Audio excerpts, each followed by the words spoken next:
Assalamualaikum warahmatullahi wabarakatuh. Perkenalkan, nama saya Putri Aulia Dewi dengan NIM 201424149 dari kelompok 2 bersama rekan-rekan saya Futirotun Nadiroh, Firmayanti, dan Sri Damayanti akan membahas materi mengenai sejarah filsafat zaman Yunani kuno.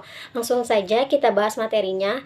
Filsafat Yunani kuno muncul pada abad ke-6 sebelum Masehi sampai 6 Masehi. Yunani kuno dipakai untuk menyifatkan peradaban di wilayah penutur bahasa Yunani pada abad kuno.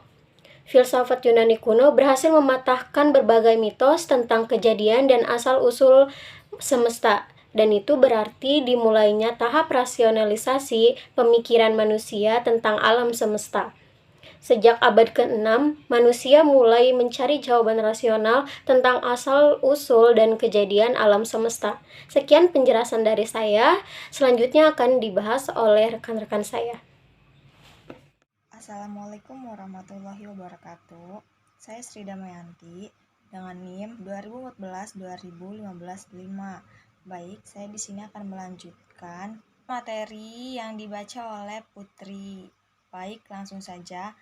Periode Yunani kuno ini lazim disebut periode filsafat alam. Dikatakan demikian karena para periode ini ditandai dengan munculnya para ahli pikir alam, di mana arah dan perhatiannya kepada apa yang diamati sekitarnya. Mereka membuat pertanyaan-pertanyaan tentang gejala alam yang bersifat filsafi berdasarkan akal pikir,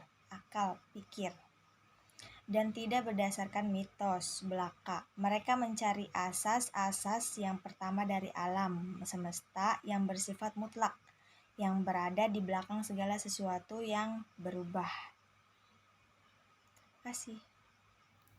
Baik, saya Futirotun Nadiroh dengan NIM 2014-20131 akan menjelaskan materi berikutnya, yaitu filosof yang mengembangkan filsafat pada zaman Yunani, yaitu begitu ramai diperbincangkan sepanjang sejarah, yaitu Socrates. Setelah itu, Plato meneruskan keaktifan Socrates. Plato berpendapat bahwa berfilsafat artinya mencari kebijaksanaan atau kebenaran, dan oleh karena itu dilakukan secara bersama-sama dalam suatu dialog. Pemikiran filsafat Yunani kuno mencapai puncaknya pada masa Aristoteles. Ia mengatakan bahwa tugas utama yaitu ilmu pengetahuan ialah mencapai penyebab objek yang diselidiki.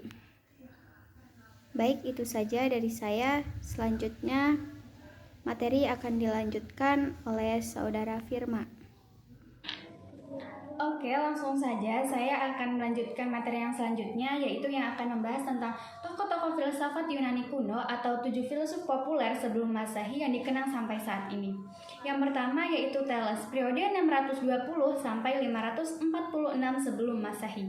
Thales dinobatkan oleh sejarawan sebagai bapak filsafat Yunani kuno. Mayoritas ideologi Thales berasal dari Aristoteles, yang menunjuk Thales sebagai orang pertama yang menyelidiki prinsip-prinsip dasar sebagai asal-usul materi.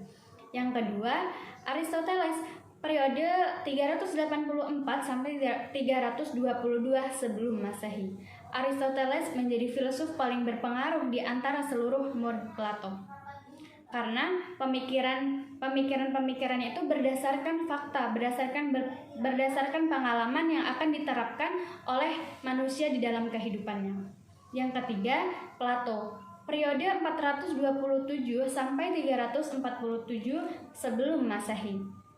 Plato merupakan murid dari Socrates dan memiliki pandangan filosofis yang sama seperti gurunya. Meski demikian, Plato memilih untuk menggabungkan dua pendekatan utama metafisika, menafsirkan filsafat berdasarkan penalaran manusia. Dalam bidang fisika, Plato setuju dengan pandangan Pythagoras. Dan yang keempat, ada Socrates. periode 469 sampai 399 sebelum Masehi. Sokrates memulai perspektif baru untuk mencapai hasil praktis melalui penerapan filsafat dalam kehidupan kita sehari-hari. Sokrates juga secara terbuka menjauh dari spekulasi fisik yang tiada henti bahwa para filsuf sebelumnya telah begitu sibuk menafsirkan dan berusaha untuk membangun sistem etika berdasarkan penalaran manusia. Yang kelima yaitu Zeno, periode 490 sampai 430 sebelum Masehi. Pada saat sebagian besar filsuf Yunani kuno menggunakan akal dan pengetahuan untuk menafsirkan alam, Zeno dari Elea menghabiskan waktunya untuk menjelaskan banyak teka-teki dan paradoks gerak dan pluralitas. Zeno juga berusaha menjelaskan kesimpulan kontradiktif yang ada di dunia fisik bertahun-tahun sebelum perkembangan logika. Dan yang keenam yaitu Pitagoras. Pitagoras periode 570 sampai 495 sebelum Masehi.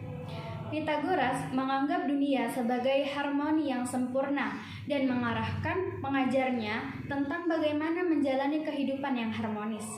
Tidak hanya itu, dia juga menjadi orang pertama yang mengajarkan kalau bumi itu bulat. Demikian dilaporkan oleh Ates Insider. Dan yang terakhir yaitu Anaxagoras, periode 500 sampai 428 sebelum Masehi.